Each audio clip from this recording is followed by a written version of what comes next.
Hello, welcome Aniket. Welcome to Two Reds and One Mic. This is our first live with a guest appearance that we have. We have a guest. We have a guest as Aniket, who is our close friend, who is a fellow Manchester United supporter. So Aniket, please introduce yourself to our audience.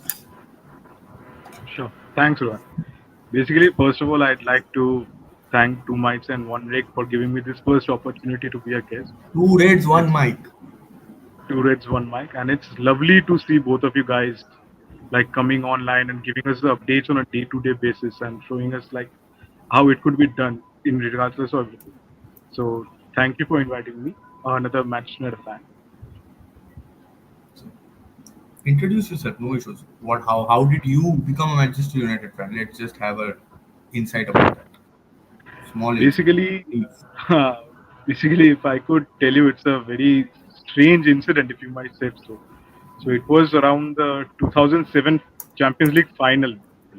Mm, So, and it was not the live match, even so. I didn't know what Manchester United used to mean, even then, before that. mm, My only experience with soccer or football was the 2006 World Cup, just due to my father, sitting Argentina.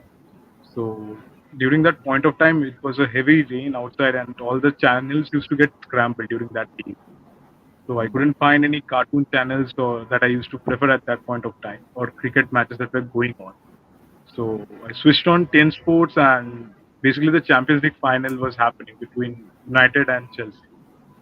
And I loved the color red, and one of my favorite players was there, Cristiano Ronaldo, being there, seeing him. Because before that, Messi and I didn't know him that much. It was Ronaldo all the same. I know the clubs and everything. Mm. And I started to see the match from that point of time. But the thing that Champions League stuck to final. me the whole time, exactly, that was my first match, and it was a highlights also, not the live. But I kept watching the whole match throughout, and something struck with me. I do not know why. It was maybe the never die attitude that it had, like fighting, keeping on going on for all the reasons. In the rainy night of Moscow, you know how the weather condition was on that day. It was such a miserable condition. It And was then it at was the also it was tough because we were also playing a Chelsea team that it exactly, did not have a good manager in there, like a renowned manager like what they had as Mourinho previous years, but they had a good team, a team that was capable of turning results, and I think they did not finish in top four in that season in the league. Did they finish in the top four? I don't think I so. don't think so. It's But they beat Barca on the way, I believe. That's it.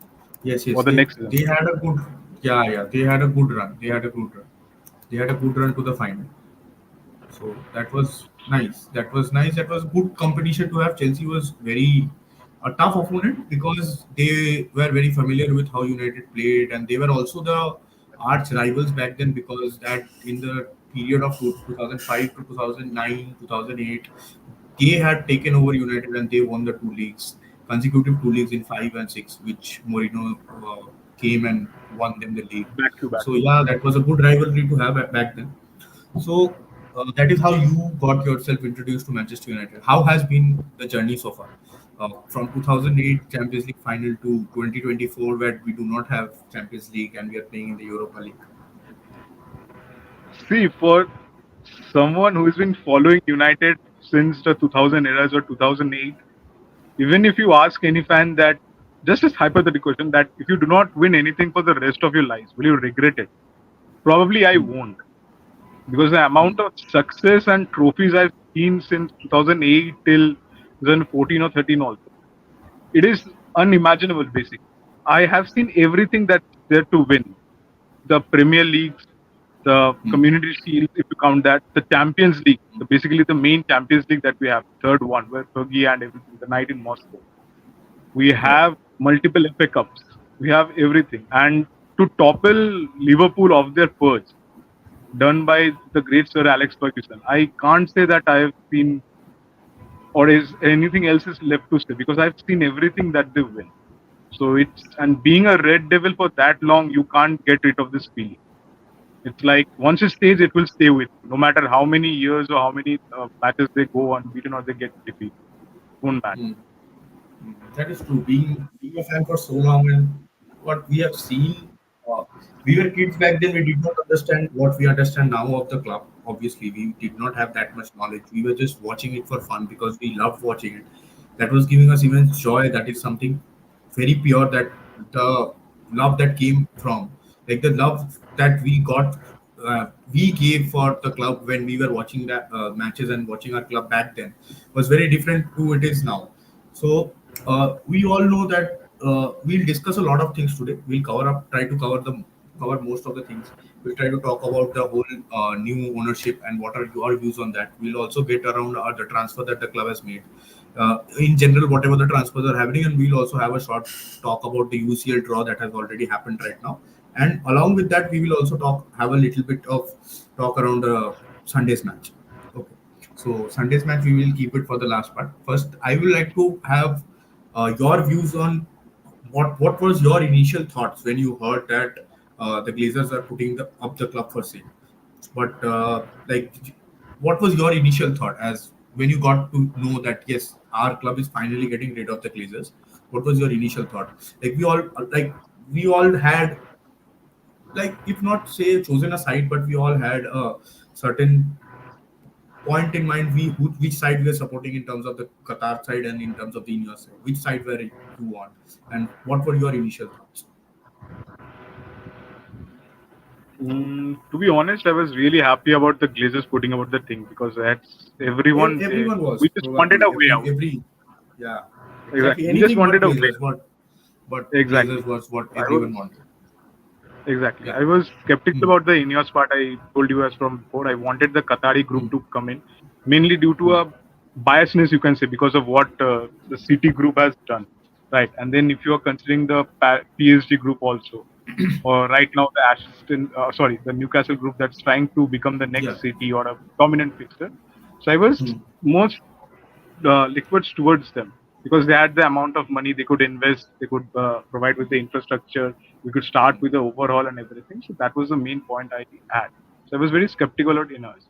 But after Ineos has come in, like the way they're trying to handle the club, because to be very fair, a club like Manchester United, one of the biggest clubs in the world, and trying to control its commercialization, its PR, its internal infrastructure. Like we know how internally the club is disjointed in many ways, whether that is the player regime, whether that is the infrastructure of the football club or the support staff, or everything. It goes in ways. So the way they're taking everything step by step, starting with the player acquisitions that they make, and basically the management that they're trying to put up by bringing in Dan Ashwood and everyone from the top clubs and seeing that how it could work out and providing Eric Ten Hag with the players. I would have to say that after a long time, I'm seeing Manchester United try to go forward in the right step with the amount of transfers that they're doing. Not signing players in a haphazard way, like buying someone for 100 million or 80 million without any purpose, just that they need to buy a name. So I Hmm. really like the way they're approaching it and everything. Like the statement signing of Euro. It's very We'll unlucky that get to the signings. We'll get to the signings, but I will just ask you one thing. Apart from the signings, if we take out the signings and the part where Ineos took over till the signings were made, I'll just making highlighting the points where you said that they brought in footballing people as in the hierarchy as well, which we did not have for a long, long time. We had Ed Woodward, who was not at all a footballing person, who was from the commercial side. Right? So then we also had his successor in John Mota and Richard Arnold, who were also from the same commercial side. So what was your initial view, as in when you got to know that yes, we are trying to bring in Omar Barada, we are trying to bring in Dan Ashworth, we are trying to get Jason Wilcox in, and when they got in, what was your initial thoughts? How did you react? What was your reaction, and what was your view on the thought that yes, we finally have this? Did you see that these people will already bring the right structure in on it? Will it take a long time to set the structure? Because as you said, we were in a mess for a long, long time, and the amount of time that we were in a mess, I think that it is not easy for any person to deal with in one window or in a year particularly. In 1 year, a year also is not enough in my opinion. So, what were Exactly. your initial thoughts on when you got to know about the hierarchy appointments? I was not happy, I won't say, but finally I was seeing that footballing people was taking over these places, which Hmm. we lacked for a long time. And seeing Omar Barada doing what he has done wonders, season Willox with the South and everything. Hmm. So it was a step up in my mind, like, okay, we are trying to hire the right people, because to bring Umarda from a successful group like that, to show him that we have a project, we need to work on this. That takes a lot of mindset for someone like him to come to the new project and start all over again. Same for Villix also. So in Hmm. my mind, I was kind of happy that they are bringing the right people, not the commercial people, just as you said. So it was a right step in my would like. Yeah, again, then you have like one thing that I would like to add is personally what I felt when these appointments were made was that the people who were brought in from uh, Dave Brailsford to uh, Ashworth to Parada to Wilcox, everyone has already achieved or already has a strong background of doing something in sports field, which is very important. It not might not necessarily be in the same sport, but they know the pathway. They know the pathway and they know the structure that needs to be laid to have a foundation, which will keep the base so that your next officials who are the managers, the support staff, the ground staff, everyone who will be aligned to what their plan is and how to run a club, which is very important because whatever ambitions and whatever aim or goals that you set comes from the hierarchy. Your Exactly. manager can only deliver results or your manager can only take you to the next step when you have them setting those standards from the top. If your people at the top are not thinking of how to take the club to the success or are not thinking of giving the club the success that they deserve or that they can probably achieve with the squad or with the players that you're putting in, then the manager is the only person who is trying to do that. The other four people above him are not aligned to the same role because we as fans do not have access to what is happening inside the club. We as fans only Exactly. know about the manager and the players. That whatever football we see on the pitch, whatever interviews, whatever quotes that are being shared on social media, so we only have that much access. So what happens is we try to form an opinion or we try to form a view of a club, particularly based on the manager and the players. Correct. So that generally doesn't happen for different clubs because it's aligned. It's very well aligned. People are always trying to think of the same things in different clubs. For example, Man City. I think Man City is it's even safe to say it's wrong to even say one of the. I think it's the best sporting club right now in the world, according to me. The best sporting club, as in they have things aligned in such a way that all of them are so well aligned in the same objective around the same goal that they have structured it so well that players feel secure in that environment. Players know that they don't have to do anything else other than perform.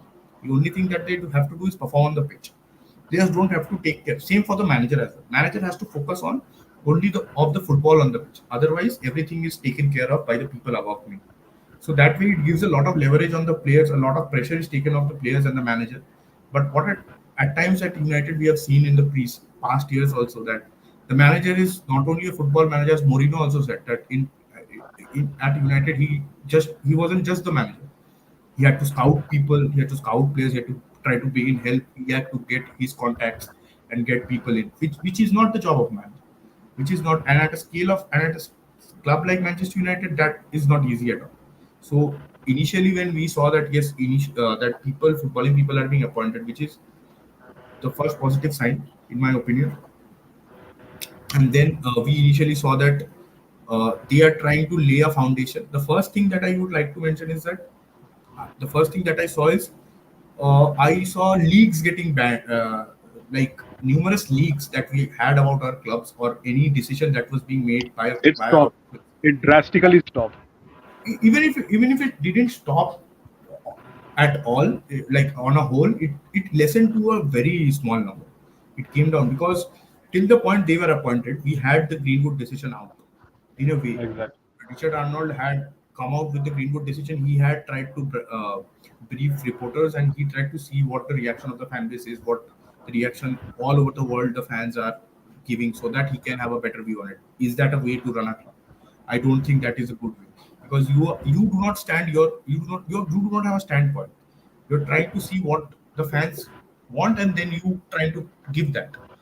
That should not be the case. I think. Do you think just a brief insight on the Greenwood situation? Do you think if Ineos were in power and if something like this had happened, would the whole thing had been dealt differently Of about course, Greenwood? of course, because the way it was handled in the end, especially like he was basically butchered in the end, just to see like what the public, just as you said, what the public feels around it. Hmm. If they saw that the public hate had gone down and okay, everything, then they may would have kept it or Yeah, thought of doing yeah, something. yeah. Just when But they in saw that, reality, yeah, yeah. Continue. so, and just when they thought that it's going out of hand, it was the best thing to sell him, just a failed project.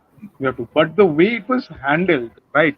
He's a part of Manchester United. You don't go around and just butcher him in the media and then expect what to come in. You handle it cleanly, calmly, see what the club is going about, have internal discussions, then come with a press conference of how you want to take this forward. Yeah, yeah, exactly. I think as fans, we are not like what to say. We are not against the decision, but we were always against how the decision was made. The manner was not right. That is the whole concern, was that the manner is not right. So when we see that, yes, footballing people coming in, taking their jobs, doing things right, like we saw initially as we try to shift our focus on the transfers or on the players that United have bought. I will go to that, but before that, I would like to ask you what were your thoughts when we won the FA Cup final, and when you got to, like, we all had a bit of, what do you call it? We all were skeptical about if Eric Ten Hag is going to stay, if Eric Ten Mixed Hag will feelings. be the manager next season. So when we won the FA Cup, what were your initial thoughts that will Ineos keep him? Because as we won the FA Cup, after a few, we had a long time as break. We had almost 1.5 2 months time for our footballing people and our hierarchy to decide on the manager. So there were reports that our hierarchy was taking interviews and was in conversations with other managers. So what are your thoughts on this? The whole keeping of Eric Ten Hag thing. What are your opinion? What is your opinion? See, first of all, bringing a trophy in will give you a bit of leverage, to be very true. It will give you a bit of leverage, but Hmm. nothing could be said because it's Manchester United, as you know. And the main thing was Ineos knew that Eric Ten had been in the club. He knows the infrastructure. He knows everything in and out for the last 2 years. He knows how it's working. Hmm. Hmm. So basically, a trophy was a cherry on the cake, so that it could bring him much more leverage, that he could put up a proposal to Ineos, that he could have a discussion, right? So say that I'm not empty-handed. I have two trophies in my hand, Hmm. and first, second of all, be beating the city's team, whatever the team may have been. If there's a second No, job, they they had have a been. decent team in the final. They did not They have have. any shot. They did not. We rather we. I think we both the teams had their first team players only. I don't remember anyone missing out on any player. No, not as such. Basically, they had Ortega, I believe, in the goal. Yeah, Ortega. Sorry, Yeah. Ortega, I think. Ortega was in the goal who made the Only mistake. change was that Ederson was not there. Exactly. They made the mistake. But see, the main thing was Ineos could have started from fresh, knowing that they could get any manager, they could do Hmm. whatever they want and start a fresh project. But they stuck to someone who has been in the club, had a basic conversation with all of the board members, I believe. They came to a decision where they knew that this was the right guy for it. Because if you frankly ask me a thing, that for someone to start a season as fresh, any XYZ manager, they would need another one season. They would need player recruitment. We would need to basically sell players or buy new players according to the manager's wishes and so. So it would be another 2 to 3 years process again from the start or the get go, if you say so. And Hmm. seeing Eric Ten Hag being there for the helm and trying to provide him with the basic transfers, because we've always been complaining that, or one of the main parts of the complaint was that we don't have enough transfers to fund that guy or the better players or the players that we could sign. So right now, Ineos is trying to push him to that. So which I liked a lot because frankly, I wouldn't have wanted someone else after the guy who brought us the FA Cup final after Man City. You could say it was a biasness, but So it was now, something that I when you wanted say, sorry to interrupt you here, but when you say that you did not want anyone else to come after winning the final, what was your view before we won the final? Would it have been the same if we had not won the final? to. No, no, Like no. before the final, was it your thought? What was your thought? Like, if suppose we did not win the final, if we did not win the final, we had nothing to show for in that season because we finished eighth. That is the worst in the history of United after the Premier League has been introduced. So, what was your view on it? Would you say had like would it change? Would it have changed if he had not won, or would it have remained the same? I won't say totally, but part of me would have wanted to like because obviously being a trophy in makes it a big leverage. As I said, as being a fan, I wanted it had acted as a leverage because you can show the fans and everyone, even the last minute speech when he came out, when all the we lost the match against Crystal Palace, the heaviest defeat one of the match. He came out, he told that our players will give everything in the final that Hmm. we go against Manchester City. So that for me, even after the Lord represented a thing that this guy knows what he's doing or trying to do in this club at this helm. He came out knowing that it was a That very that bad that was not after Crystal Palace. Crystal Palace was away. That was a home game against some other team, team. probably. Was it Crystal not Palace Crystal was Palace? away. Crystal Palace was we lost the match against Crystal Palace in the beginning of the season. Christian No, Anderson last at the end. 1-0. At the end, Christian we Anderson goal in the beginning of the season. We did not lose to Crystal Palace at home. We did not win against Crystal. Our home game we lost to Crystal Palace last season. Basically, that is what I'm trying to say. And it was so 1-0 against it was Anderson's goal.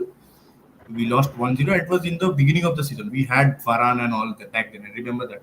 It was against some other team that we won, and it basically my point is not what you're trying. I'm not trying to deviate you from what you're saying, but that was not the match. It was some other match. Yeah, but last match before the final, I believe. It was yeah. Last home game. We finished our last one. season in an away game this season.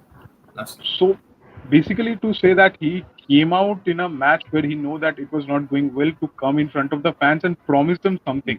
Like you are basically taking a blame on yourself Mm. because I don't see or most managers won't take that thing. They would maybe go to a press conference and do that. But he somehow wanted to connect with the fans, let them know that we are trying to go on the right path. He can be the one that he could save us, and he delivered at the end. So that for me also acts as a part of how you can go forward. Maybe if he had lost, I wouldn't have also wanted him to change because, as I told you, he has given 2 years to the club with a trophy at least. Even if that didn't count, he had a trophy. But the last trophy counted because if it wouldn't have, Ineos maybe had wanted to go for someone else because they were in Mm. the market. But to put in the trust in someone and see like what they can do for another season, so that always brings me to it. I wouldn't have wanted him to go out. I would have stayed in. Yeah. So moving on to now, Eric Ten Hag is the manager, and we have footballing people at the helm, and they are trying to get in players. So one thing in particular that some fans had a lot of questions. Even Upan would have the same doubts that Ten Hag has been like bringing in players that only he has. Mostly, he has been bringing in players that he has trained with or has been a part of the same team previously, or either that is the uh, tagline, or it is that he's bringing in players from the Dutch league. Either of them. So, because his first season signings were Martinez, Malacia, Anthony, Casemiro. We all know And Melissa. Casemiro was not a Malacia, Martinez, Anthony, Casemiro, four signings, and no one else. I think so. These four out of these four, three have played under Tena or in the same league as Tena. Martinez, Anthony played under him. Malacia played in the same league as Ten Hag, and Casemiro was not a player that we initially targeted. We had spent our whole window, almost the whole of our window, for running for Frankie. When we could not, when we had lost two matches against Brighton and Brentford, then we moved on to Casemiro. So Casemiro was not basically his signing. So coming forward to the next season, we see the same thing. We see that he brings in Mount, That is a Hmm. player. The reports came that a player who is highly rated by Ten Hag, and also Ten Hag liked him since his days in the Eredivisie where he was loaned. Yeah. So again, we see the same pattern in that. There we see that Ten Hag is bringing in players that he has particularly closely seen or he has liked previously. He brings in Onana. He brings in Onana. He brings in Mount. He brings in Rasmus Højlund. Now there is also a narrative going on around that Rasmus Højlund uh, is not the same player, or he hasn't been coached by Ten Hag, but he belongs to the same agency as Ten Hag. So there are a lot of narratives going on that Ten Hag is bringing in players that belong to his agency. Means he's trying to keep his cards close as a manager. He does not have a great talent ID. He does not bring in. But do you think it is the job of a manager to bring in players, find out players and bring them into the club so that he can form a team? Do you think it is the job of a manager? First question would be that. Because I I'll come to why I'm asking that. I I'll come to why I'm asking that, but I want an answer from you first. Do you think I it is the believe job of a manager? I believe the scout should be the one that should be going out and looking after this. He could give us a final Scouts, report to the scouts are manager. not, yeah, scouts. So it is not the job of the manager, right? So we can always say that United did not have the competent people above him who would be able to take the decisions. That's why he was given the power. That is very much known. And if anyone who is trying to deny that is trying to just force an agenda against the manager, whoever the manager is, because this is not the first time that we have seen this. We have seen previous managers also suffer from this. That we the best example of this would be Ole, where Ole had a team. He just had laid everything and he had it everything sorted, right? He had all the transfers sorted. He had a team made out of youngsters who were playing good football. We were scoring a lot of goals and everything. Then comes in Ronaldo, and everything disrupts. It took 3 months for everything to fall apart. It was one of the greatest homecomings, but it resulted into something that was not at all expected. But again, he saved that season by himself. That is not my point. My question is that if there were competent people above him, I don't. Do you think that Ronaldo signing happens?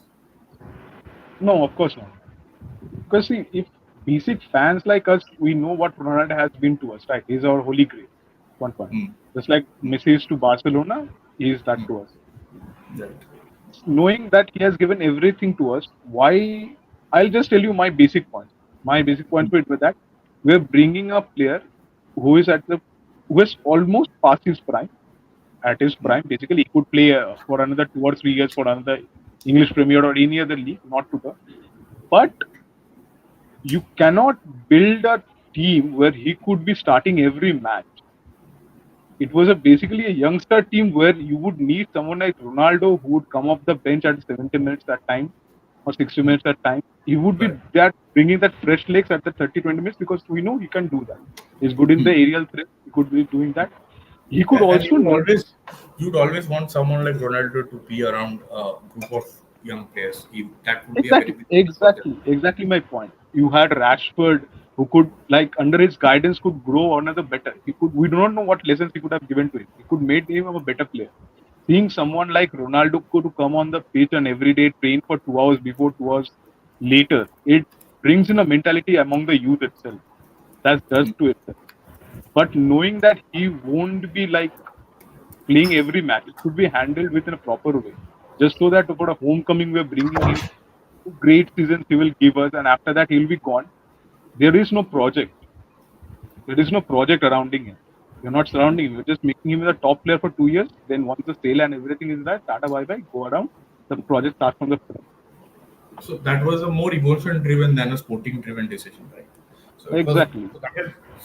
So that is my point. That's where the point is that managers have been facing this a lot.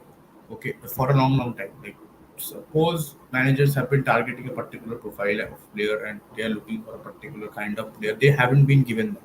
They have been given different kinds of different sets of players. Like at times, Ole wanted Declan Rice, right, as the DM. He never got Declan Rice. Neither did he get another DM. That is the whole question. Like the whole hierarchy was like there's a plan A. if we get that good, if we don't have any other option.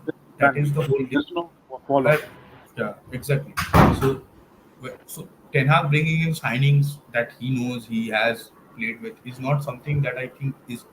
I think it is very overly criticized among the whole fan base, because a lot of people discard the fact that you never hand the keys to the whole transfer to a manager if you have a competent side.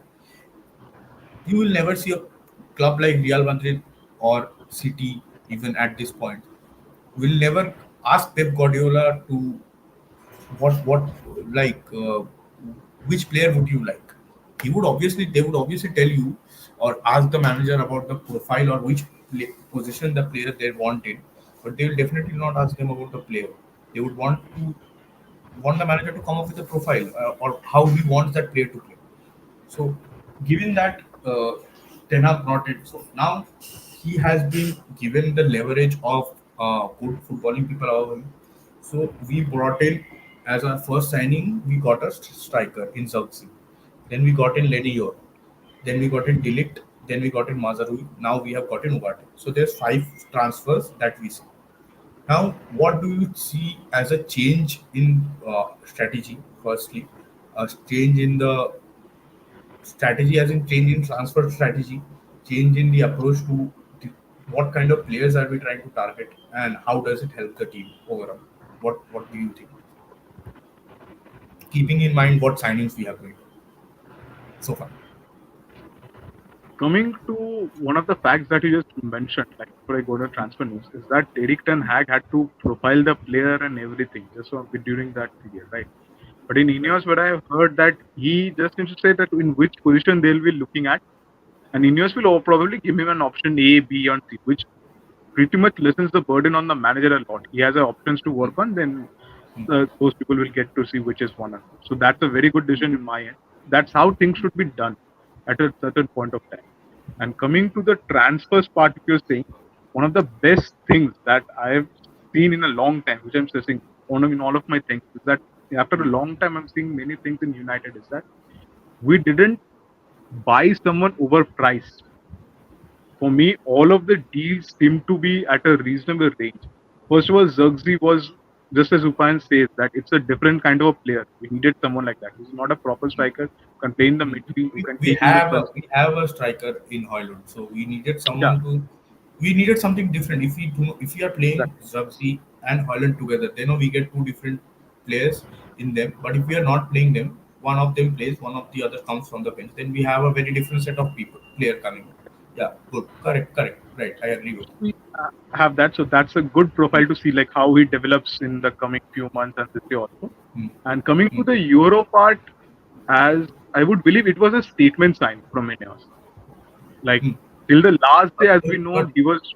But you also mentioned that we did not overpay. But in reality, if you see that what Real Madrid or what PSG or what other clubs were making of Euro's value, we in a way paid a lot more than that. So Hmm. do you think that is an overpay? I don't think so because looking at his stats, basically when you're buying players nowadays, it's basically based on one season or two seasons. So looking at stats in the French league, I would have to say that it was one of the statement signings made against one of the biggest clubs. He had a choice to go for Real Madrid. Maybe he chose for the money or project, whatever it was his decision, he came. But Money is not an issue here. He's not getting a very hefty wage. it's same as It's all Real about Madrid and game time. It's all about game time, because in Real Madrid you have a CB pair which is ready in Militao and Rudiger. He doesn't go directly and jump into one of those positions. He has to wait. Here, what the situation was that we were looking for a partner for Martinez. Firstly, United. because we did not have that for because we Varan went away, so we had to fill that position. So here he gets to have a very good, better chance of starting than he has at Real Madrid. So that is one point that Euro would consider over Real Madrid. Yeah. So next whatever what are your thoughts? And also, being beside Martinez is also a very good ball playing player. Euro. I've seen in Hmm. the friendly matches also. Hmm. Sad to see him go off like that for a few months, but he's also a good ball playing player, which United lacked last season because of that. Onana had Hmm. to take long balls due to that situation where no defenders would come and pick up the ball and try to go forward or give it move diagonally or anything.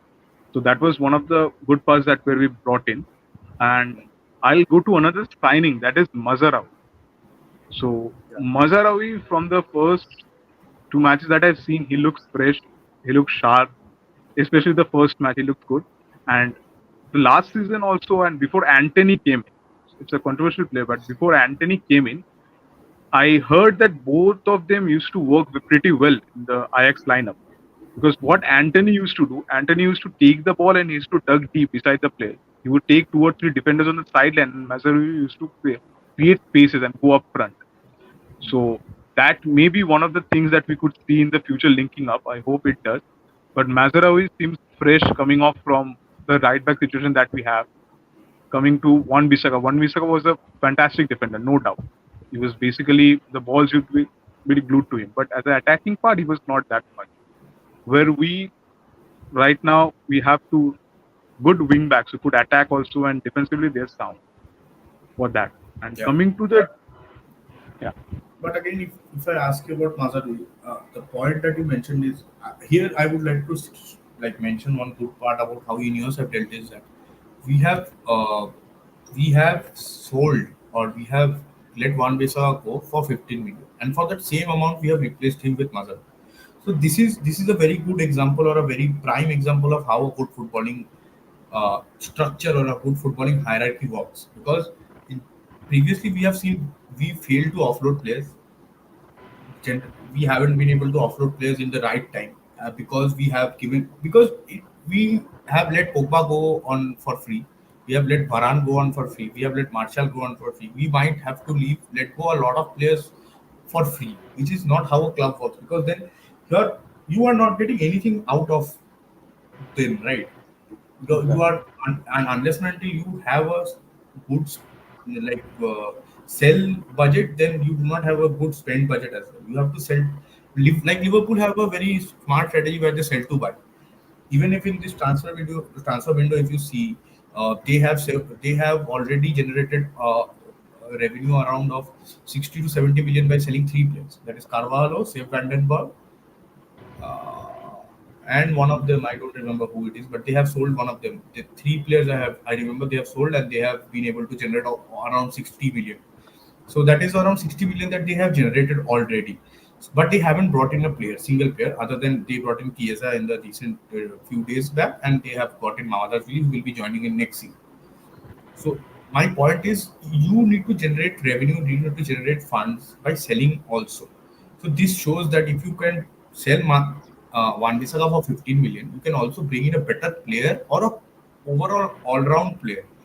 Because as of now, what we have seen of Mazaru is that he has shown great both defensively and attackingly good signs.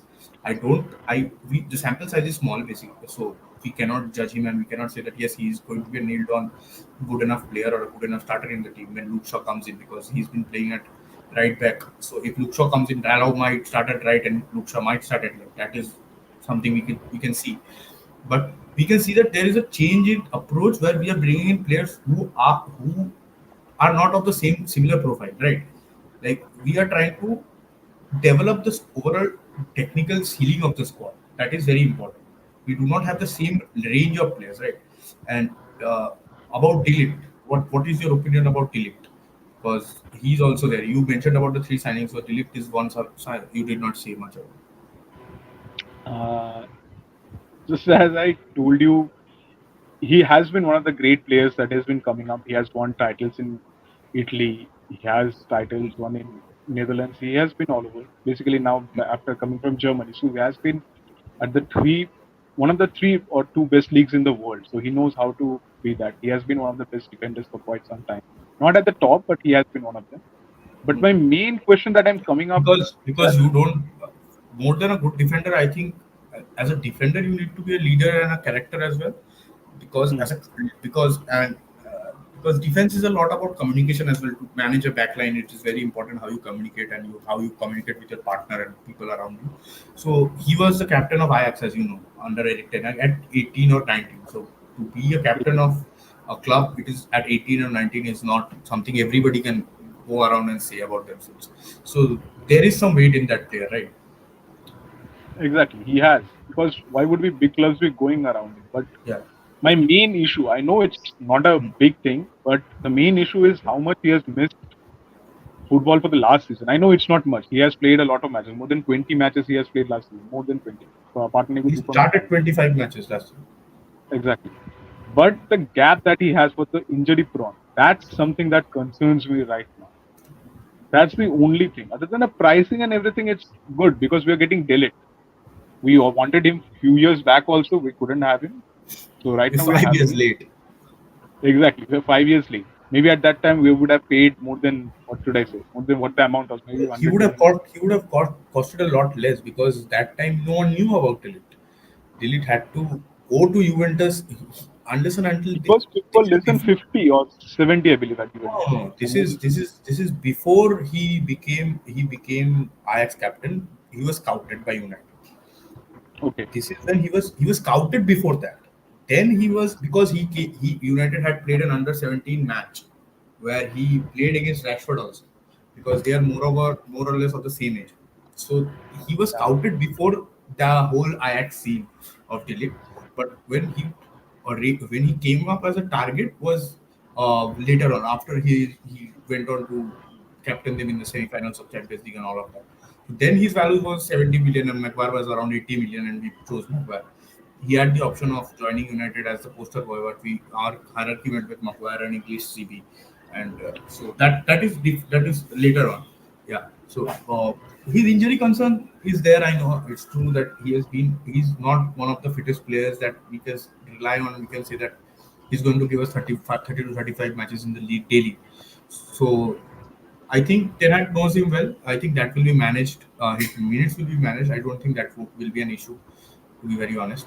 But as you said that, what would be your opinion on the first choice partnership, centre back partnership? What would you be?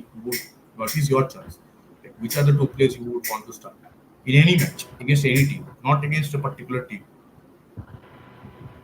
It would be Delict and Licha because of their experience, I would have to. They have Because never of the played together. no, because of their experience, like how much they have played before, right? They know that. Delict comes from a team. Licha has been at the Ajax, not played with the same team, but they have played Hmm. for a long time. Euro comes as an option where I need to see Right now, more of Euro him. is not there. Right now, Euro He's is not not. there. We have Maguire So over there. basically, pairing. So I won't start Maguire at this point of time because I have Delict and him. No matter how good has been the Hmm. last few matches, but I would try to see both of these players that I wanted him. And even I think Eric Ten Hag would want the same thing to see how Delict partners with Licha. So if that Eric Delict stays in that place, Licha could go much more further or he would go with the ball. Could lose the ball, Christian, and Delict could be the last man for him. So I want to see how that partnership works in the moment. So, but what do you think would be the best partnership? If Euro comes in. Like if Euro's back in the I don't squad and think say, for that example, changes anything. I don't think that changes anything. I think it will still be Delete and Martinez, and Euro will obviously slot in the cup matches or in Europa League or those. In Premier League. I don't think it changes because he also has a good communication with the right and left back.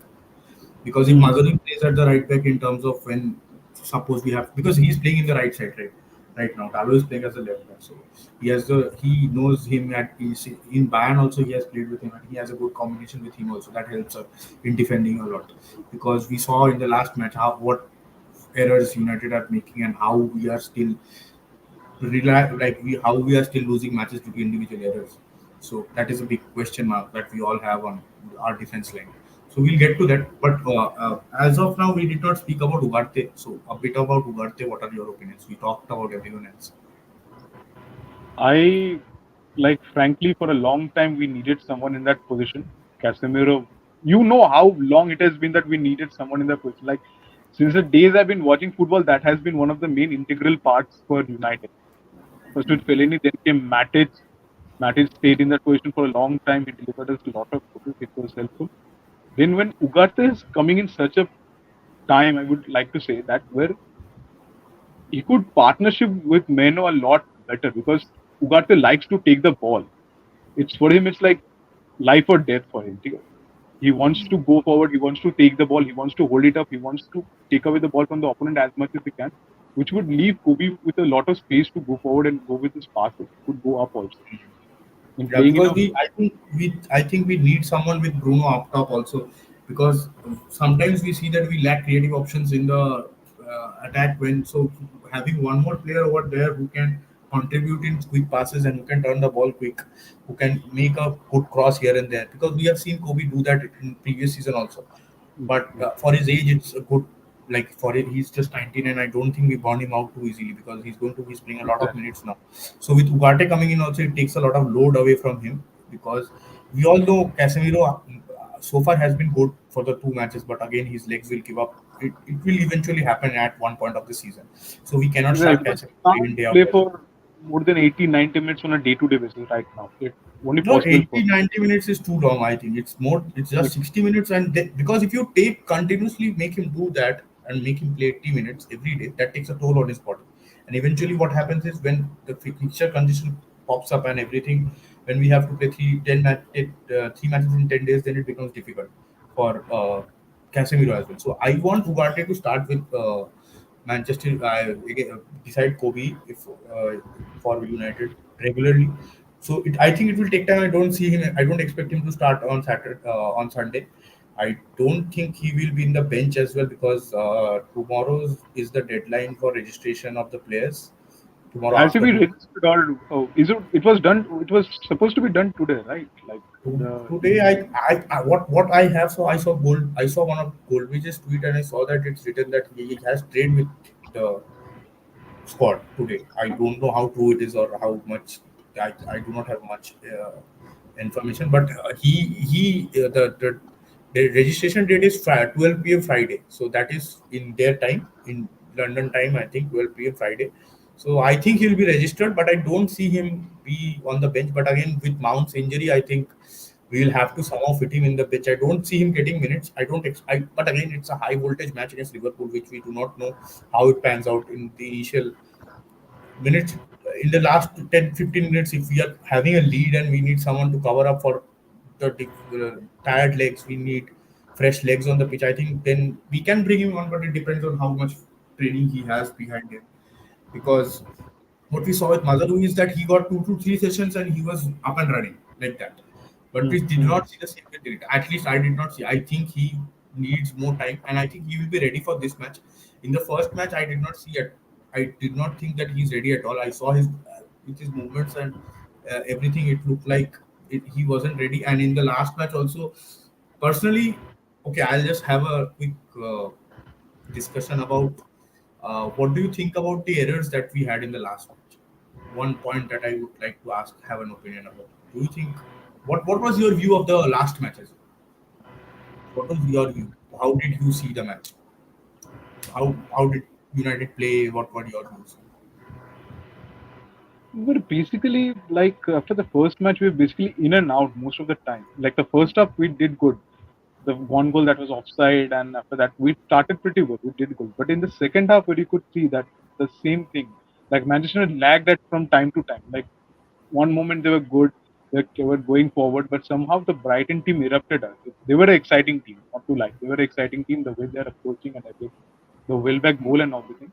But it seemed like what could I say? Like they were out of tune sometimes. But like something was missing again. It felt like, and for me, the astonishing thing was taking Bruno off at that point. I do not know why that happened, what reasons it may have been, but I think he should have stayed on the pitch till the last minute. For me, as someone who can be an X factor in the team, you know that he's an X factor in the team. He should stay there. He's the only creative option. First, most Exactly. importantly, he's Just the as only creative option. he has, Hmm. and I do not know what happened with Eric Ten Hag at that point of time because that decision Yeah, I I think also led think he fucked up with the substitutions last day. I one exactly. thing that you mentioned is you don't take Bruno off. I agree with that, but again, it's okay. Even if at least when we're chasing a game, I don't think you take him off at all. That is one very important point. When it's 1-1, you do not take him off. Secondly, one thing that I don't want every day. I can understand it is to give delete the minutes in his legs so Hmm. that he can start on Sunday. But I do not want to see a change in CVs in the center backs in any match. I want my CVs to play 90 minutes because it erupts a lot of things. A lot of things change in the defense lineup if you keep changing your center back partnership in the last 10 minutes, because there is two players are playing for the most time of the game and they have developed a partnership and they are deciding how to go about the match, how to defend, and they are having good communication among themselves. But you cannot say that every day you can go around and say that okay, I'll take out one CB and put in another CB. That is one thing I was not happy with Ten Hag at all. Previously, we've seen that he mostly has got good with his substitutions, and he has got results out of them because we last season we saw a lot of his subs coming in. In this season as well, we saw his subs coming in and contribute in the first match, in the second match as well. Obviously, the goal was ruled out by Garnacho. So that goal by Garnacho was ruled out. So that is different. But we saw that there are his subs generally make impact in the match. But something that I would not want to see is that I don't want to see any kind of change in the center backs unless and until there is an injury from now on. No matter what happens, who plays bad, good, I want my CBs to stay there on the pitch for the whole of 90. What are your views on that? Like any Yeah, particular because instances you noticed? Yeah, yeah. see, for example, like just as you said at this point, when your team is in a flow, right? It's team in a Hmm. flow. You're not even winning the match. The Hmm. last 10 minutes, it was not what should I say? Correct decision to change the centre back pairings. If you Hmm. wanted to change, you could change a bit more in the further lineup or a bit quicker, but we not did the not CP have pairing. we did not have much on the bench in attacking options. So We brought on Anthony and he brought on Garnacho and all Chelsea. the That's all. options we have, we Yeah, thought that maybe it was a factor that he thought that maybe Garnacho can be an X factor again and score a late bowler. And that the came out. Xerxes part, That worked for us. yeah, That but eventually Xerxes, worked that for us. was a very unlucky part. Like for me, it was a very unlucky. Like he couldn't. He was trying to go for the ball, but by the time it hit Garnacho and came forward, his legs was there. Couldn't be done Yeah, something. That yeah. was It's nothing can be done about naturally. it. But to that point where you do not want your CVs to change for the match, like they've been in the pitch for 70, 80 minutes, they know how the thing is running on. So at this Hmm. crucial point, you not be changing those two set players because, like for that maybe reason, we could say that another goal that had happened, it maybe came up due to that friction of a moment. Like doubts may come up because I completely think it is because of that. Because if I can understand that Maguire had made a mistake initially in the match, and that resulted into a goal, which a ball he should have cleared earlier, which he went out to see. And then the ball came again. He missed the chance of clearing the ball, and then eventually the goal was scored. But if you have to make that change, make it earlier. I would want, not in the dying minutes of the match. Like you give the person whoever is coming on as the centre back enough time to get adjusted to the flow of the match, which is very important because Brighton is a very high pressing team, and they whatever they do is they put a lot of men in the box during set pieces. They are not a team with very tall people, but with people who know where to position themselves. They are a very smart team, and it shows throughout their game style as well. So I don't want to see any kind of changes there. And any particular thoughts about that we keep conceding goals in the last dying minutes, which we have seen in the last two seasons as well. So what do you I think about like Ten Hag has a lot Ten Hag has a lot to improve in that particular part. I think true because it's down the to last individual errors. yeah exactly like the last few seasons like we've seen that how many goals we have been like facing in the last dying minutes. It's Hmm. like probably in every other match that we see from the last season also we had lost so many matches at the end coming so far when even for me the nightmare was the Chelsea match last season 4-3 Yes. Yes. 4-3 the like Even not the fourth goal, even the third goal that came due to an error from that, Wan Bissaka. that Hmm. I know I was that's like within a matter of seconds the things changed right like it was 3-2 from 3-3 and by the moment you passed it's 4-3 so it's like horrendous for a team who's been winning the match coming from 2-0. They've been coming from the match and then going to lose 4-3. That's a horrendous result that you can find. And Eric Ten Hag needs to work on that part where he could like secure the match in the last 10, 12 minutes. He should at least secure the match. Like it couldn't go away. Like But losing but from I that do point of you think time.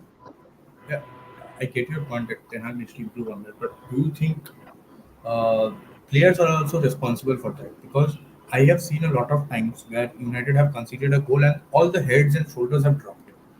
They just there's a lot of mentality issues also. I think in the players where they tend to give up very easily, where they tend to stop playing and they tend to stop fighting till the very end.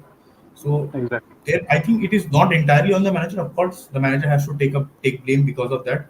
If you're taking the good part, you will also have to take the bad part. That is part of this job. But I think players are also there to be blamed because you generally see you this is a trend that we have kept on seeing in United's last 2 seasons, where players have not only last 2 seasons. I think we have it is very difficult to fight back when we are down. Mostly, it is due to one of the individual brilliance of one player taking the game by the scruff of the neck and then scoring a goal, and then we can come back. But collectively, we haven't seen the team perform and take the team up and score a goal and rescue the match. So I think it is somewhat down to the players' mentality as well. I think that needs to improve. Players need to take that onus on themselves as well. That we are playing for Manchester United, we cannot and we cannot we cannot concede these goals, and we have to be alert all the time. Now, if you are conceding a goal due to an individual error, that I can understand that, but it cannot continue to be a trend. It cannot keep on repeating it, right? So that is there. And water. Now let's come back to one point that I forgot asking. So far, what do you think? Who has had the best transfer window in the Premier League so far? With Liverpool Uh, buying Chiesa uh, and for Arsenal 13 buying million, I believe. Merino. Huh? 13 million, I believe. Chiesa came, or Whatever 13 the or price 15. is, it's pretty low. It's pretty low. It's pretty low Exactly. within 15 million. Yeah, so it's a bargain, I would say. For Yeah, their they're basically. for what squad they have and what attacking lineup they have, it's a bargain for a bench player because he doesn't start. He is not going to start above Salah, Diaz, or Jota anyway. Gakpo and Nunes cannot start who are there at the club for 2.5 2 2 years. So I don't expect Chiesa to fit in directly. So he's a bench player. What do you think of? In general, what is your views of who has the strongest transfer window so far? To be In terms of honest, squad strengthening, not in terms of bringing in players. Like Chelsea will be the first team that will come to the mind if you think of who won the transfer window. But in terms of squad building, what do you think? uh, for me, it has to be basically. I would go with United because of the players that we needed. It was more about the players that we needed. We needed a Like we defensive midfield. address the issues. Exactly. Yeah, We needed which that. We haven't needed been. two CBs, one and another backup if we go to that. That was a good thing. Because for situations like this, we bought two CBA. We bought a forward player. It was an unorthodox forward player. We got him. So those were one of the signings that were crucial for me. If we could get someone else in the last dying minutes, it will be good. Not Sterling, someone else in Sterling. If we could get him, that would be good. So for me, the transfer window, I have to say that United are I don't think anyone else comes in. I don't think anyone. Our transfer window is done. Incomings in terms of incomings, I think it's done. What is the last one? I don't think I anyone else think comes. if you could get someone, it would be good. But I don't see any papers or names coming out. There's Maybe no name something could out happen, but there. it's There's no one that we are going to get. It's done. It's because closed. we And probably I wanted don't think we. Ugarte. Really? Yeah. Basically, we wanted Ugarte for a long time. We got him. That was the last deal that we were pursuing, so it's done. Sterling was a bit of hush hush. I don't know what's going on around that corner. Sancho It's. is I going don't out. think it's true. I don't think it's true because now, if now the problem with the deal is that it comes down to Sancho eventually. Hmm. If he chooses Chelsea over Juventus, then there's nothing the club can do because they have to find a way to offload him. They need to Hmm. find a way where he can offload him for his wages and for because neither the club wants him, neither does he want to. It's very clear. It has Hmm. nothing to do with the manager and etc. It is something that the hierarchy sees that as player who does not want to play for Manchester United, they are not going to entertain him. And Hmm. plus, he's on the higher side of the wages as well. So I don't see him staying at the club, and I do not want a swap because Sancho is a sellable asset in my opinion. Whatever money you can get from him is something that you'll not get from any other player at the moment. Though we have generated over 100 million from sales for the third time in our history, so it's good that we have sold so many players together and we have accumulated a total of 100 million over sales. But I personally want Sancho to be sold no matter what. Keep on.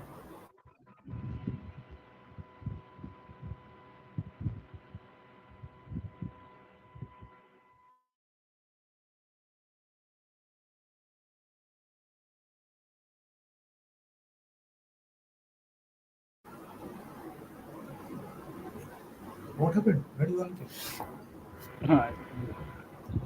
Just give me a minute. I'll try to log in. It's a chat. Okay. No issues. So Sancho is not wanted at the club. Something very much that is evident because the club is trying to somehow facilitate a deal, no matter what. But there's a rumor going on that chances are there that United swap Sancho for Sterling. Personally, I do not think that is a sensible thing that a United hierarchy right now will be doing because from the window that we have had, I don't see that is going to change anyway. Because we are targeting players at the age, with an age range of below 25. We have signed all the players that we have signed at below 25, and I do not see them going for a player who is not on the good side of the age as well, and who has a higher wage also, which even if Sterling takes a wage cut and comes down to a wage of 200K at any point, I don't see that also facilitate anything because Sancho has to leave, and in my opinion, he has to go for some amount of money. That is what I personally want. Firstly, and also there is a news that Sancho prefers Chelsea. Now, this is something that could create a problem for United to offload Sancho because United have a loan.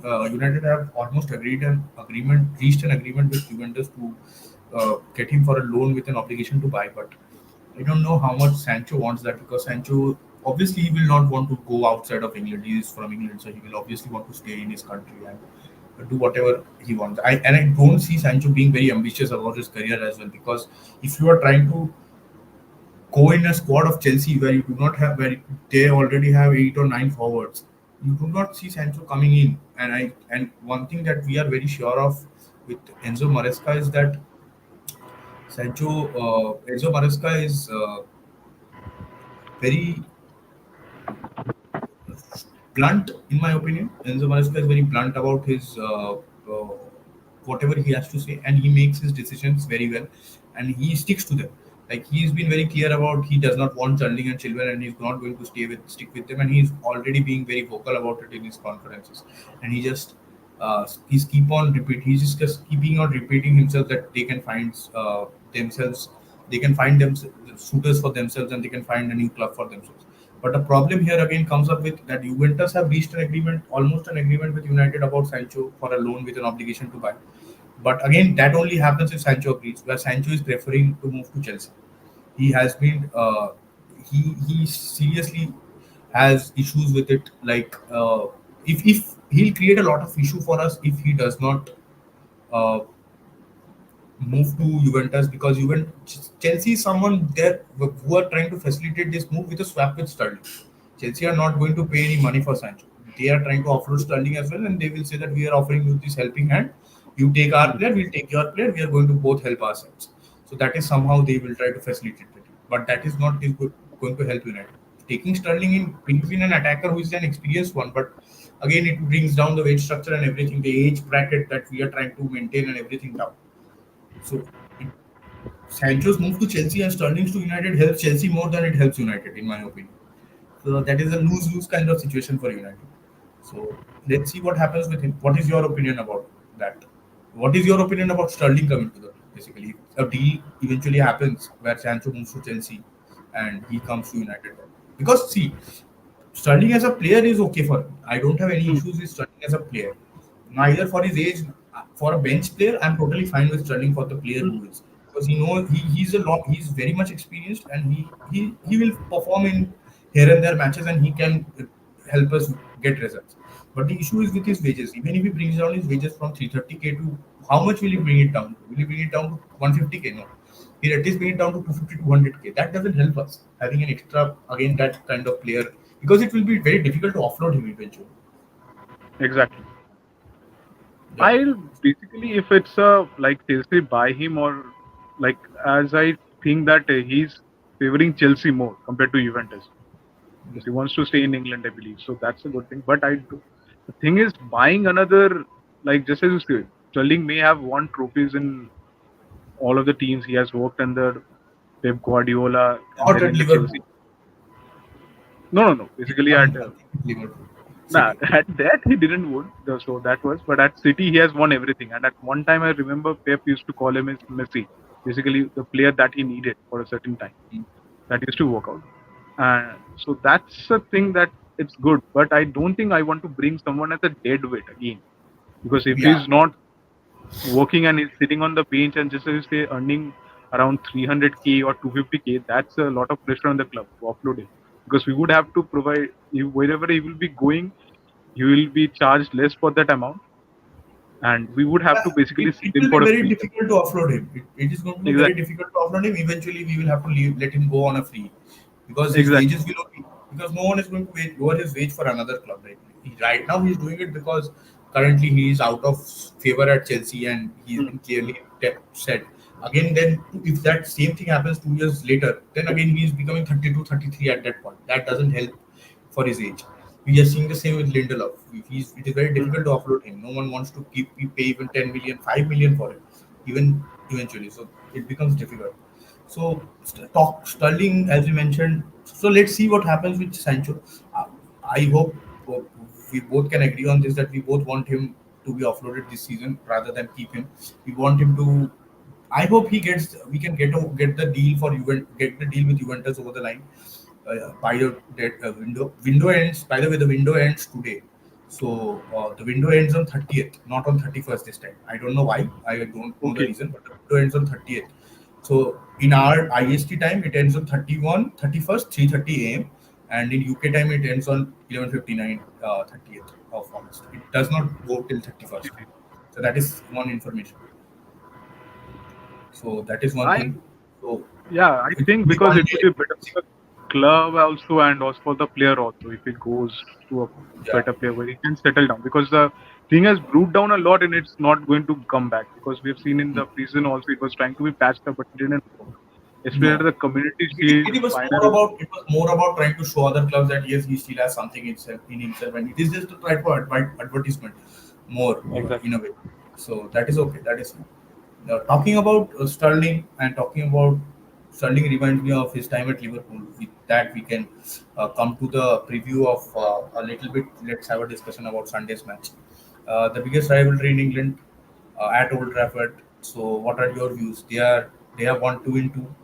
They are on 6 points. We are on three. So far, what is your view of Arne Slot's football in the two matches? Uh, See, compared to what I've seen over the period of time during the Klopp era, especially, it was Hmm. sort of a heavy metal type of football that he used to like to call. It was like pressing, going forward, counter attacking, all of that thing, right? But in the last two matches that I saw in Arne Slot, like currently that I'm saying, it is a loss-based, position-based football. Even in the second goal that they scored, like the build-up play that they had from the back, that it started, it was a lot different compared to what Klopp used to play. So that's a different kind of Liverpool that I'm seeing. And comparing to this to the United match, it will be very difficult to see like how those both teams will be performing because United and Liverpool has always been a what should I say fair, but more of a unpredictable. Like what it could happen, we are not sure of how it could see. But for the first time in this Liverpool team, I think that they have something different this time. Like they are much more calmer. They're much more calmer. They're not heavily Yeah, dependent on Salah or they're not running around 90 minutes at 90 miles per hour. They are not doing that anymore. exactly. They're They holding have the ball. the whole gameplay has slowed down a bit.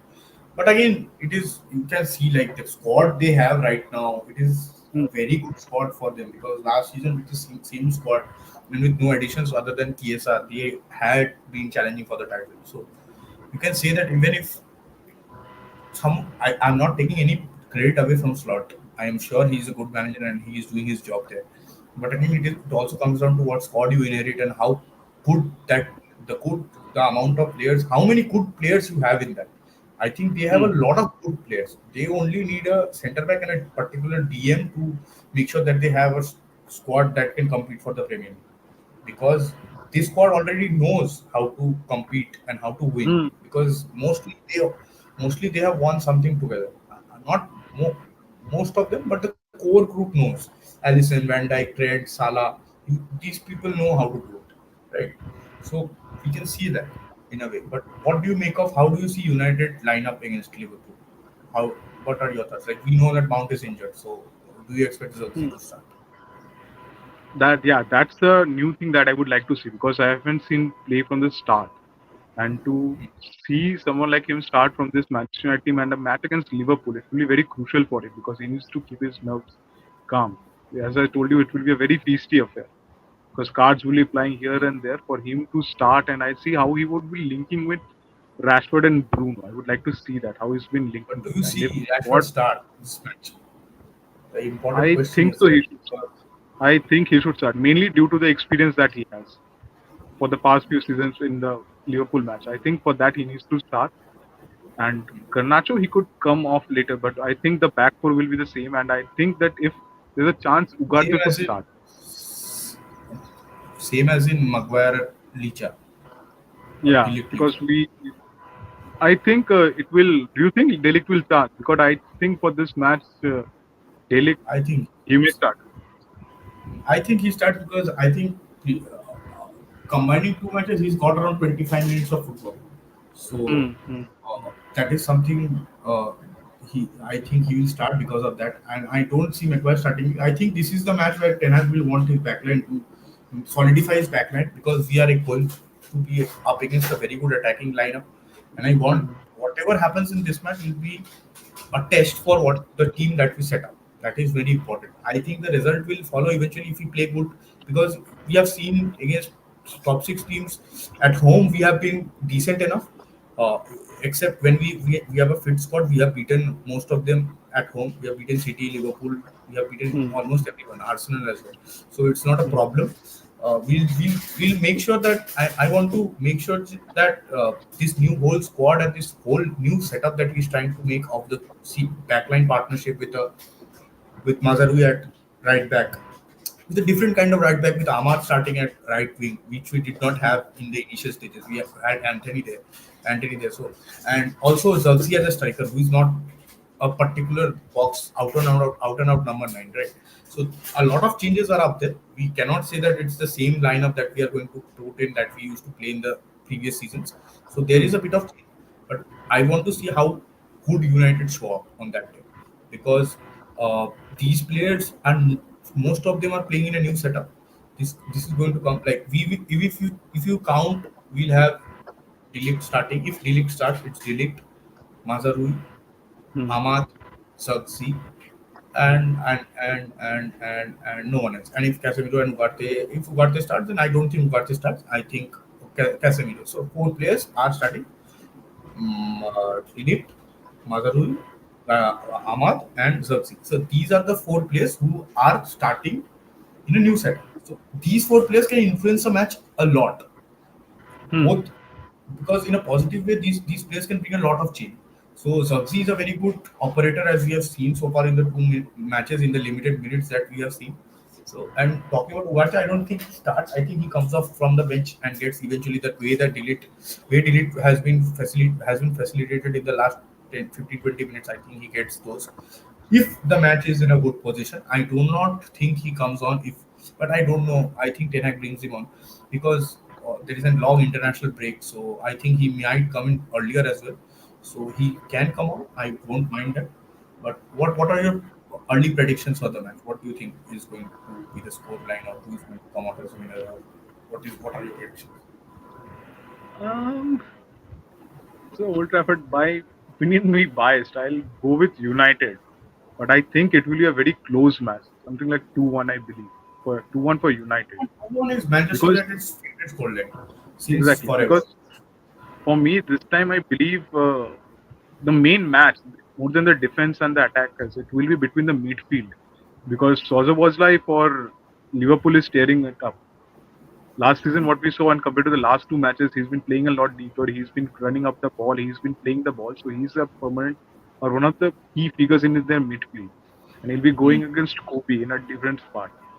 And so that's the point where I would like to look out because Casemiro will be one of our weak links, mainly due to his legs. I don't think it Hmm. will happen, but mainly due to his legs, he will have to catch up on that. So that's the partnership where I would like to see how Eric Ten Hag will be. Because right now we don't have McTominay. So we had to clear our boy out for some time. He was a long-term servant for a long time. He came in a lot of moments. Just as in a wallpaper behind, we have his moment over there. Hmm. So we have to see how that works out because I believe that will be the main crucial point more than the defense itself for us. Yeah, so you predicted 2-1 win. I also think it's going to be something like that as well. 2-1 or a 3-1 maybe in favor of United, or a 3-2 probably. I'm expecting to see goals in this game because I Exactly. can see that I have seen the way United are playing. I think United needs to take their chances. If they start taking their chances, it somehow changes the rhythm of the game initially as well. Like if you take your chances in the first 25 minutes or first 20 minutes of the match, it gives you a lot of confidence. Hmm. It Hmm. gives you a lot of confidence, in the sense that it makes you go one more step forward. It gives you the energy and the confidence to go forward. So that helps eventually to win the ball higher up the pitch, to create more chances. Because if you give Liverpool the chance, they will come and make you sit back. Because whatever I made from the two games that they have played so far, I have seen them get the ball and try to make sure the defense pushing their opponent's defense to their boxes, so that they can get their players around the box and play easy passes and then score a goal. So I want United to take the chances, because I think it's mostly United have been missing a lot of chances. I do not want to see that in a game like United versus Liverpool, We because have been it missing comes a out. lot of goals. We have the Yeah, attacking yeah, experience and everything. We need to score. yeah. That's that. We need a We have. consistent player who to deliver it. Yeah, I expect Rashford also to score. I expected Rashford to score in the previous game also, which he did eventually, but was an offside goal, Awesome. so it doesn't count. Yeah. I expect him to score because he's been one of the very crucial players in a very high, against top six teams. So I Hmm. hope he comes. I hope he starts, because I want him to shine. I don't want Garnacho to start. I want him to start in this match. If nothing happens, then we have the whole international break to work on, because he is not going anywhere. He hasn't been selected in the squad, England squad, in his team. So he's staying. You can work on him with Wood and everyone, and you can just work on him, get him back and everything. That can be done, which should not be the case for his age. I know, but I will take every, like, for him. I can take a hit and I can give him one more chance on a day against Hmm. Liverpool. I think he can come good in these kind Because of you're games. playing the set match, right? Because the last time also, like where we came off against Brentford and that match, then we went on to win against Liverpool. So Hmm. it was the start. So I believe the manager should stay with the same team just to see that how this match works out. It could work wonders Yeah, for I him. It think. could back also, but No, I think they should deserve it. there's less chances of hiring back, because I'll tell you, because I don't think Rashford comes from the bench and gives you a lot. I don't think Hmm. he does much from there. I think he's very much a confidence player, and if his confidence is high, he can do wonders for a team. We saw that in that first 10 season, right? Like, there are two different shades of him, right? It clearly shows that when he's confident, he does take on players on his so easily, goes past them, tries to do a lot of things, takes a shot here and there. But when he's not, he himself does not go and take on that player. He's trying to look for passes and trying to keep the ball away from him. So it's kind of evident that a very his confidence matters a lot in a match. So I will want Ten Hag to give him the confidence and Hmm. make sure that he starts, because he's a very important part of this team. He has been the top scorer, and he has been leading the team in terms of goals in one season. I would want the same from him this season, and others chipping in as well. Because we have a lot of artillery in terms of goal scoring. We are just missing out on chances, and we haven't been able to score. So that Exactly. takes a lot of toll on a side who is not that much mentally strong, right? Because we already see them conceding late goals. We have seen that in the past. So if a side that takes their chances, I think that confidence rises, and then it can change the whole tide of the match. So I Because hope again, that puts your we can see that. defense, and it also releases your defense from a lot of pressure. Like always swinging to a nil-nil or 1-0 is always a loose end. We need to score. Manchester said we need to score more. More than score, And we need to convert. if you remember in the first season where we were hitting good games also, and where we finished third, mostly that happened because we were scoring early goals. Hmm. We Hmm. stopped scoring early goals in the second season due to injuries. We did not have that setup which we had in the first season, and that did not happen. But this time we saw that we are creating chances early in the first half as well, and we are not taking them. We need to take those chances in order to get our confidence back, get our team buzzing, so that we can get a hold of the match. Because United's whole team is somewhat based on that, I think, and I think he might uh, Rashford will be very important player. Any important players that you would mention that you would think will be key for us or from the Liverpool side as well, which we need to be cautious of? For Liverpool, I'd have to say Szoboszlai Obviously, because of the midfield. Salah is there. Obviously, Salah Salah is is there there, of course, Salah is there, because Salah but is, over there, Salah is ever present and Salah will always score against Manchester United. So Salah is always there, except Salah. except Salah, So I'll say Szoboszlai and Gravenberch because and McAllister, the midfield is really well oiled right this point of time. Like you're letting go of your midfielders for the last. So but Szoboszlai is one of the yes. we have played against the same midfield with Endo and Gravenberch just not being there. And we have taken them down. So I don't think Exactly. that is much of an issue. From my But point of view, what would hmm? we'll have to see like how Slot plays up because for me I think that will be one of the key figures. If we could take them down, well and good. But for me, I think Szoboszlai will be a issue for us because we need to look at that. And from I think United's Solskjaer is not going to perspective, be an issue. I don't think let's Solskjaer see. is going to. I think it depends on. I think it majorly depends on how Casemiro plays. Basically, I think Casemiro Mm-hmm. and Bruno in terms of attacking, but I can keep aside Bruno because Bruno will somehow create one or two chances in the game, which eventually depends on if they take it or not. If they don't, then we are again same back to square one. If they take it, then we can see something else. But again, I think Casemiro will be very important because whenever we have played Liverpool, we needed someone who will be taking charge of the midfield. I don't, and that I do not expect that from Kobe at the age of 19, though he has been fantastic in the two matches as well. Individually, he has been excellent. I would still rate him 9 out of 10 in both of the two matches. I did not see him make any errors, and I have seen him give his everything, fight for every ball, trying to defend every ball. I have seen him do all of it, and whatever he does on the ball is fabulous anyway. So I think Casemiro will be very important in this match. And from Liverpool side, I think except Salah, I think Jota needs to be taken care of because Jota is one player which somehow manages to dribble past people going to the ground, but eventually the ball sticks to his leg and he somehow finishes. And he's very good in the air as well, which United Yeah, are exactly. pathetic. I feel even with such a good, even with people with such good heights, I think United still do not know how to defend set pieces and do not know how to defend crosses. So Jota can be a very crucial part over there. So my watch outs would be to look for if we can keep Jota calm, I think, and Salah obviously. Salah is no brainer. Salah is a no brainer. We always have to take care of Salah. Hmm. Whoever is playing on Salah's side, I think it will be Mazarui. Let's see how Mazarui comes up against. No, I think it will be Dalo. Right side, left side. It will be Dalo. So first, I'm sure Dalo will be given a run for his life in the first 15 minutes. Or but Dalo he grows into the game. So far, I've seen that he grows into the game well. And if he doesn't commit any error in the first 20, 15, 20, 25 minutes, he gets better into the game. On. So anyone else, anything else that you see happening or you feel that is needs a mention from this match? Because we'll be missing Mount. Mount has been injured as we got the latest reports. I think it's pretty unfortunate for a player to get injured like that because he's getting injured too often, and I don't think that has anything to do with the player. It's just unfortunate that he's getting injured because and he was a very crucial part in the first two matches in the pressing system and the way we were pressing, winning the ball higher up the pitch. He was very crucial. So it's something that is a very big issue, I think, for a player at this age who is suffering so much injuries. How do the how do the officials above look at that player, or how do the manager fits things? How can he fit that player in? Because he was very important in those two matches in terms of pressing structure. I was very impressed with that play with him. He was running off very well. He was leading the charge at times, giving directions to Ahmad, giving directions to Bruno when to press, when not to press. So if that without him, uh, It will be a what? miss because against a team like Liverpool, it will be a miss. Yeah. We needed some over there.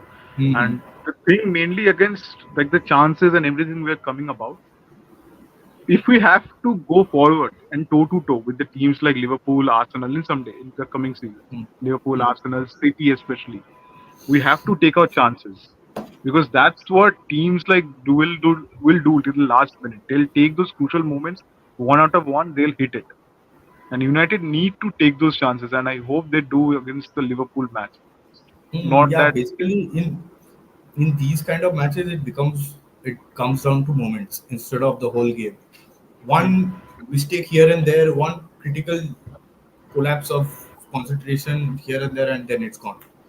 It's definitely gone. So we cannot afford to make any errors as well. So I hope we will be prepared for that. And what else? What else do you think?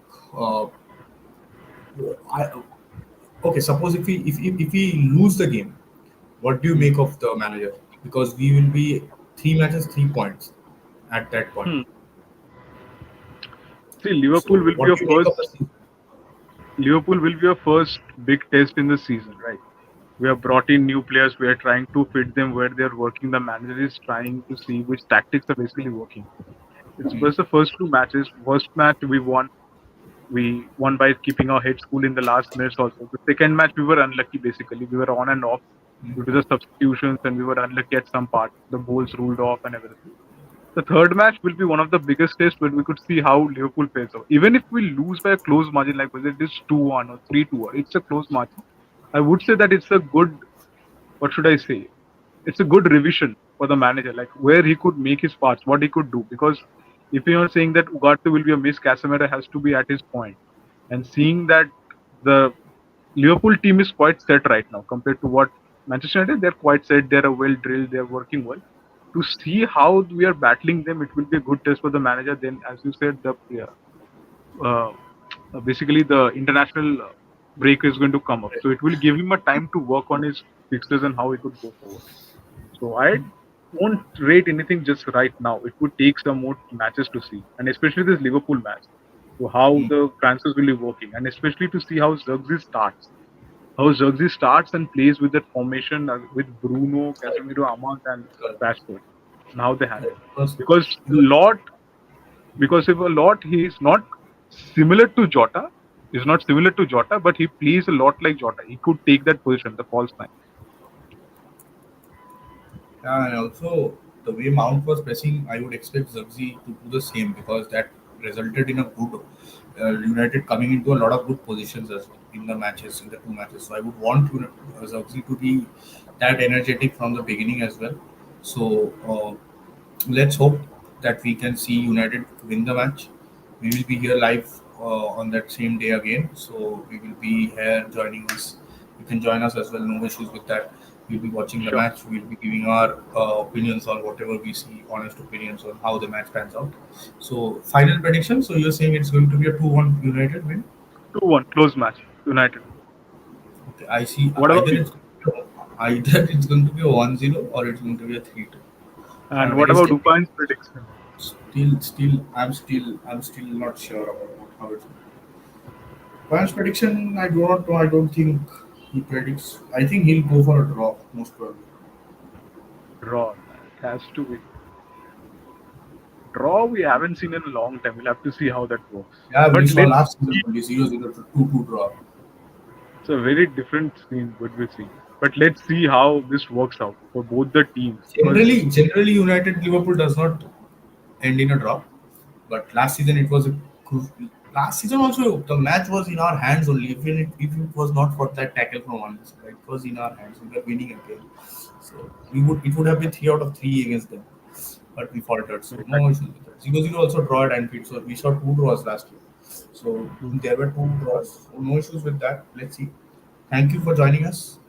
It was great having you here. We'll make sure that we are trying to bring in more guests. We are trying to get in more people from other clubs also, so that we can have detailed discussion about what they think of their clubs and what we think of how their clubs are functioning or whatever the situation is. Thank you for joining us. It was good to Sure. have you. GGMU. Thank you. Thanks, Rohan. Thanks for this invite. We'll get Yeah, to be coming on the show and having on the show. GGMU yeah. till I die, man. Bye. Thank you. Bye.